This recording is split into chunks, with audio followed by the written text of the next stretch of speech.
Ah, Thanksgiving. The time of year where it's socially acceptable to make massive plates of food, stuff your face until you can barely breathe, and have to unbutton the first button of your pants. Meanwhile, there's people all around the world that cannot afford a single plate of food. But this is school news, so let's talk about something less depressing.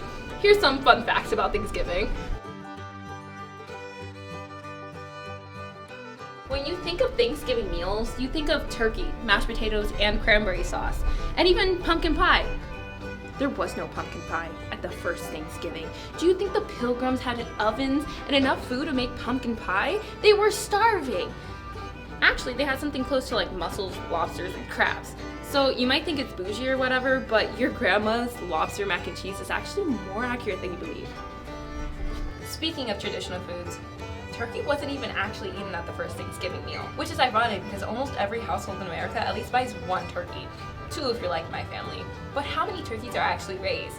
Well, in America alone, 240 million turkeys are raised every year, and only 44 million of those are actually poached, which is insane because this year alone, the avian flu has affected 44.5 million turkeys. So if turkey's on your menu this year, maybe think about buying it a little bit early or just ditching the bird altogether. Listen, Thanksgiving is a made-up holiday, just like every other holiday. It's widely accepted in the US to be able to give thanks to your friends and families as well as the opportunities that are given. If you don't understand the cultural significance of the holiday, then you shouldn't really be celebrating it in the first place.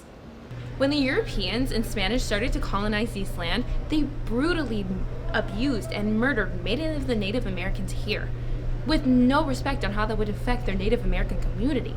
You are standing on stolen land. That's just the truth behind it. There's so many injustices and so many challenges that Native Americans still have to face today on and off the reservations. So if you're celebrating Thanksgiving this year, be grateful for who has died and whose land you're actually standing on.